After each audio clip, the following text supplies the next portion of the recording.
नमस्कार। 4 PM news network में आपका हार्दिक स्वागत है। देखिए, भारतीय जनता पार्टी के बारे में कहा जाता था, this is a party with A difference. आज पता चल रहा है ये पार्टी विद ए डिफरेंस कैसी है। हमने जो कल्पना की थी, हमने अटल जी के जमाने की, एल के अडवाणी जी के जमाने की जनसंघ और भारतीय जनता पार्टी की कल्पना की थी। आज की जो भारतीय जनता पार्टी है, जरा उसकी वस्तु स्थिति को आप देखिए, खुद देखिए। मणिपुर की घटनाओं के बारे में आपको पता है। मणिपुर में मैती और कुकी समुदाय को आपस में किस प्रकार से लड़ाया गया, आपको पता है। वहां के जो मुख्यमंत्री हैं, जो बीजेपी के हैं और डबल इंजन की सरकार है, वहां पे किस प्रकार से कत्लेआम हुआ, गृह युद्ध टाइप का हुआ, कुकी और मैतीस के बीच में हुआ। और एक नौटंकी की उस मुख्यमंत्री ने कि रिजिग्नेशन देने जा रहा हूं, लेकिन किसी महिला ने उसको फाड़ के फेंक दिया और उन्होंने त्यागपत्र नहीं दिया।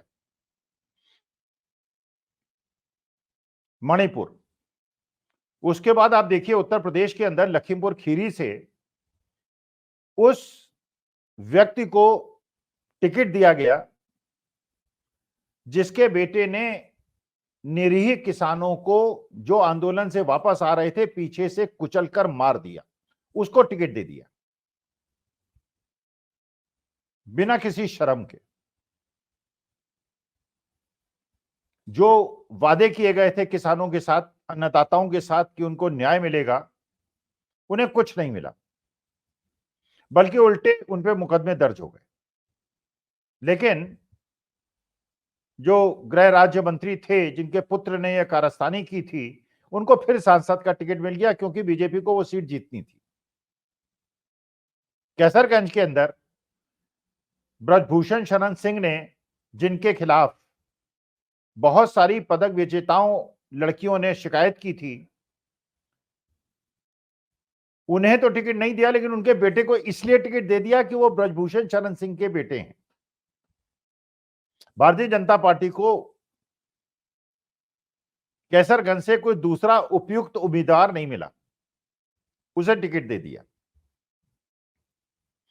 अब जो लेटेस्ट मामला आया है कर्नाटका के अंदर, यह है पार्टी विद डिफरेंस।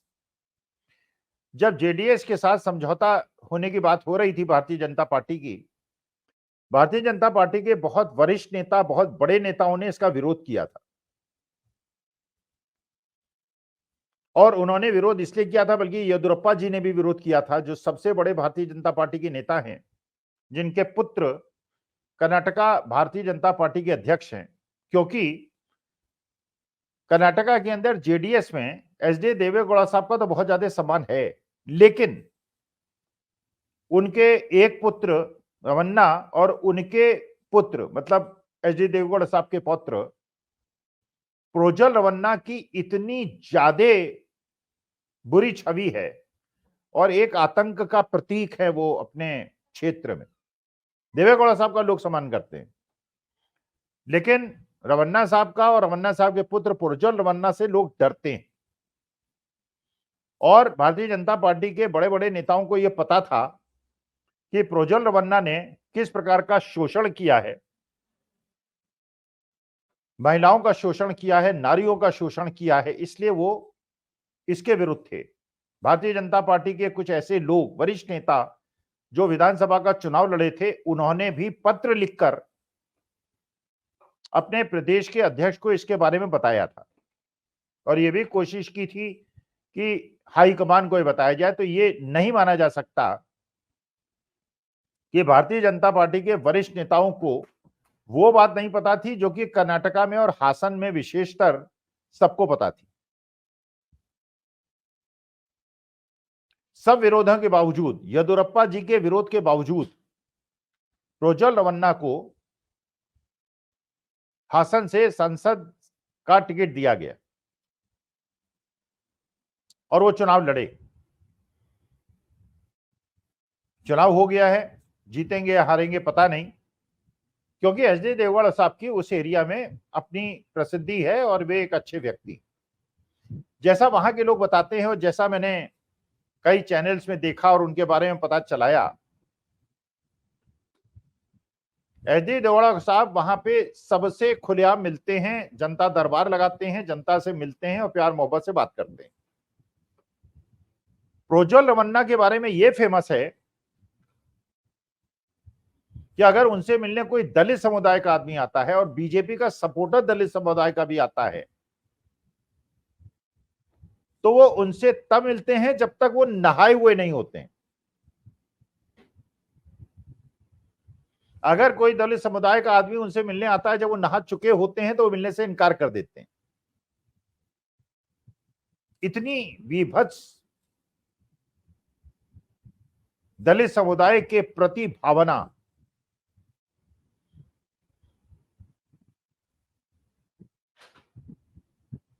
और उनका इतना आतंक है जो इन वीडियोज में बताया गया, जिसके बारे में उनका कहना है प्रोज्वल रमन्ना जी का कि ये एडिटेड वीडियोज हैं और गलत वीडियोज।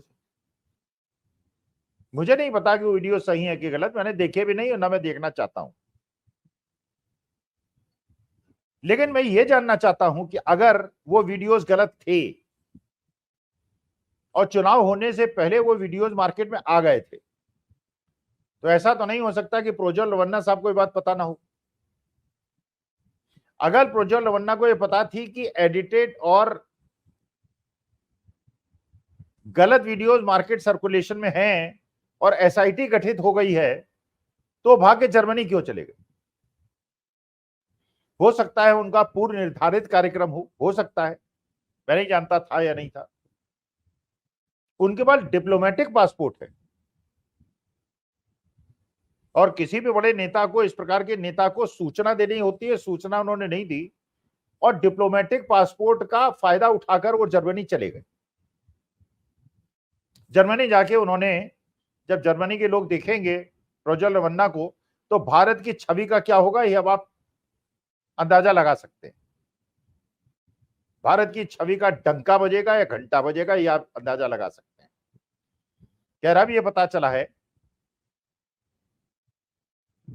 कि एसआईटी ने उन्हें लुकआउट नोटिस जारी किया है और 1 दिन के अंदर उनको हाजिर होने के लिए कहा है। तो खबर यह मिली है कि प्रोज्वल रमन्ना साहब वापस जर्मनी से आ रहे हैं। बड़ी कृपा है उनकी, बड़ी मेहरबानी है कि जिनके खिलाफ इतने गंभीर आरोप हैं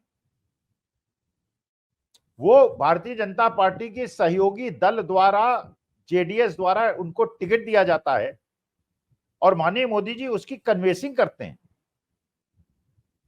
उसकी पीठ थपथपाते हैं और खुलेआम मीटिंग में जनता से कहते हैं कि रमन्ना को दिया हुआ कोई भी वोट मेरे को दिया हुआ वोट माना जाएगा।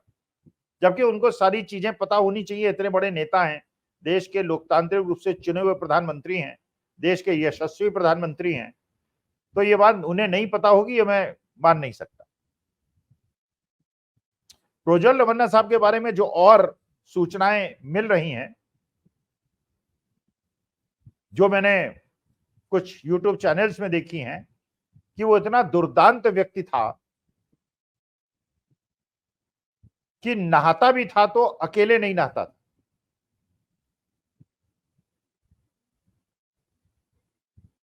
और उसके घर में काम करने वाली, क्योंकि दबंग परिवार है, पैसे वाला परिवार है, तो बहुत सारे काम करने वाली कर्मचारी होती थी,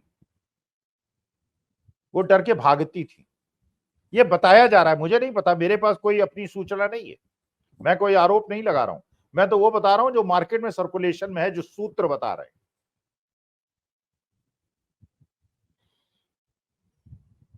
क्योंकि महिलाओं को जब कोई शरण की आवश्यकता होती थी, मदद की आवश्यकता होती थी, क्योंकि 20-25 साल से उस क्षेत्र में उनका दबदबा है, तो लोग उनसे मदद मांगने जाती थी लड़कियां और उनका, जैसा वीडियो में बताया जा रहा है, शोषण होता था। यह भी बताया जा रहा है, मेरे पास कोई प्रूफ नहीं है, ना मैंने वीडियो देखे हैं, ना मेरे पास है, सर्कुलेशन में है, ऐसा बताते हैं। उसमें बड़े बड़े राजनेताओं की भी वीडियोस हैं, उसमें बड़े बड़े पुलिस अधिकारियों की भी वीडियोस हैं, उसमें बड़े बड़े वरिष्ठ प्रशासनिक अधिकारियों के भी वीडियोस हैं। इसका मतलब यह है बहुत बड़ा रैकेट चल रहा था बेंगलोर के अंदर, कर्नाटका के अंदर।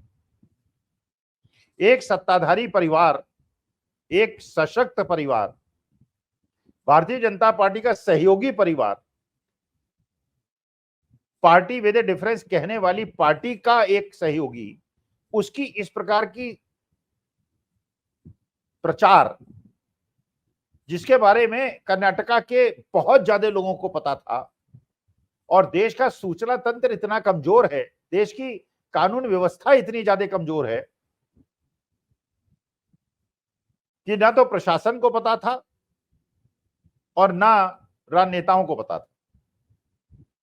जबकि यह पता है राजनेताओं को, यह पता है भारतीय जनता पार्टी के यशस्वी लोगों को कि बीजेपी को 400 पार होने वाला है, 400 पार होने वाला है, ये तो पता है। लेकिन यह नहीं पता है कि प्रोज्वल रमन्ना इस प्रकार की कार्रवाइयों में लिप्त है जैसा बताया जा रहा है। इन प्रशासनिक अधिकारी जो कानून व्यवस्था की बड़ी ऊंची बातें करते हैं, इनको यह नहीं पता है कि पुलवामा के अंदर जो अटैक हुआ था उसमें आरडीएक्स कहां से आया था, कौन लाया था, कैसे आ गया था, कैसे हमारे वीर जवानों की शादी, नहीं पता। और इसको जानने का प्रयास भी नहीं हुआ, कोई इंक्वायरी भी नहीं बनाई गई, वरना छोटी छोटी चीजों में इंक्वायरी होती है, जांच होती है। लेकिन पुलवामा के अंदर आरडीएक्स कैसे आया, इसकी कोई जांच ही नहीं हुई। आज तक हमको 6 साल के बाद यह नहीं पता कि उसमें हुआ क्या था। गुजरात के अंदर बहुत सारे पोर्ट्स में ड्रग्स आई, पकड़ी गई, बहुत पकड़ी गई, बहुत निकल गई। कोई जांच से हमें नहीं पता वो कौन लाया था ड्रग्स, क्या कार्रवाई हुई, कौन पकड़ा गया, कौन छोड़ा गया, हमें नहीं पता। आपको पता होगा, चर्चा में आया था, एक किरण भाई पटेल नामक व्यक्ति था, उस समय वीडियो बड़ी प्रचलित हुई थी, और उसके खिलाफ एक जबरन मकान कब्जा करने का एक मुकदमा था, ऑलरेडी एफआईआर थी। और वो व्यक्ति Z+ सिक्योरिटी लेकर पूरे कश्मीर के सेंसिटिव एरियाज में घूमा था, बड़े बड़े सेना अधिकारियों के साथ 5 स्टार होटल में रुका था, पूरी Z+ सिक्योरिटी उसके पास थी, कई गाड़ियां चलती थी, बंदूकधारी चलते थे, 5 स्टार होटल में रहता था, सेंसिटिव एरियाज में घूमता था। और बाद में पता चला कि वो तो फर्जी आदमी था। Z+ सिक्योरिटी आप जानते हैं कैसे मिलती है, किसको मिलती है, कितने गिने चुने लोगों को मिलती है पूरे हिंदुस्तान में। बल्कि आप अगर कहें थाने में जाके एसपी साहब से मिलें कि साहब हमको जान का खतरा है, हमको एक कांस्टेबल दे दीजिए, वो भी शायद आपको न मिले। लेकिन किरण भाई पटेल को Z+ सिक्योरिटी मिल गई। आज तक हमको नहीं पता चला कि उन्हें Z+ सिक्योरिटी किस किस संस्तुति में मिली, किसने रेकमेंड किया था, और अगर रेकमेंड नहीं किया था तो किसने उनको Z+ सिक्योरिटी दे दी।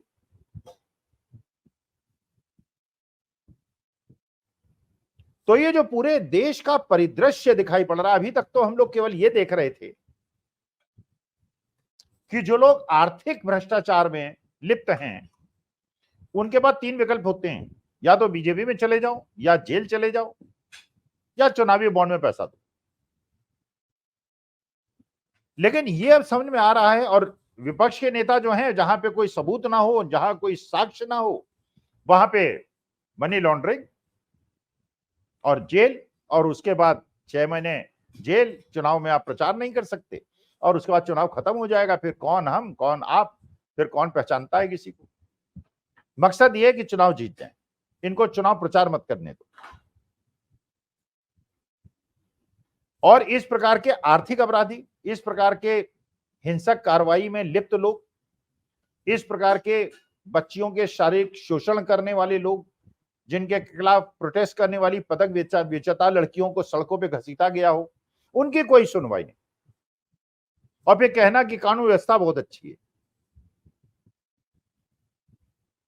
इसका मतलब यह है कि जो कहते थे कि पार्टी विद ए डिफरेंस है भारतीय जनता पार्टी, वास्तविकता में it is a party with A difference. क्योंकि यही अगर किसी अपोजिशन की सरकार में हुआ होता या पास्ट में किसी रूलिंग पार्टी जब कांग्रेस सत्ता में थी तो हुआ होता तो कितना बवंडर मचता। लेकिन क्योंकि वो प्रोज्वल रमन्ना है, क्योंकि वो टेनी महाराज हैं, क्योंकि वो ब्रजभूषण शरण सिंह हैं, क्योंकि वो सेंगर साहब हैं, उनके बारे में कोई स्टेटमेंट देने की आवश्यकता नहीं है, कोई स्पष्टीकरण देने की आवश्यकता नहीं है, मणिपुर के बारे में कुछ बोलने की आवश्यकता नहीं है। सारा मकसद केवल ये कि देश जो है हिंदू मुसलमान के नैरेटिव में फंस जाए। जो खुशी की बात है कि इस चुनाव में नहीं फंस रहा है। इस चुनाव में जो मुख्य मुद्दा हो गया है वो हिंदू मुसलमान तो अब कोई डिस्कस ही नहीं कर रहा। प्रयास करने के बावजूद वो मुख्य मुद्दा नहीं। आज के तारीख में जो मुख्य मुद्दा है वो है कि संविधान बचेगा कि नहीं बचेगा, लोकतंत्र बचेगा नहीं बचेगा, और गांव गांव तक, शहर शहर तक, झुग्गी झुग्गी तक ये बात पहुंच गई है। जनता के हर तबके में यह बात पहुंच गई कि जुमले नहीं, हमको लोकतंत्र चाहिए, हमको प्यार चाहिए, हमको मोहब्बत चाहिए, हमको शांति चाहिए, हमको लड़ाई झगड़े नहीं चाहिए, हमको उत्पात नहीं चाहिए, हमको वैसा ही प्यारा हिंदुस्तान चाहिए। हमें हिंदू राष्ट्र नहीं चाहिए, हमको वही हिंदुस्तान चाहिए जिसमें सब धर्म और जाति के लोग मिलजुल कर रहे हैं, जैसा हम लोग पिछले 75 साल में रहते आए हैं। तो ये जो पार्टी विद ए डिफरेंस वाला इश्यू है, इस पे विचार कीजिएगा, इस पे ध्यान दीजिएगा और सोचिएगा जो बात मैंने कही, डज इट मेक सेंस। नमस्कार, धन्यवाद और प्रणाम।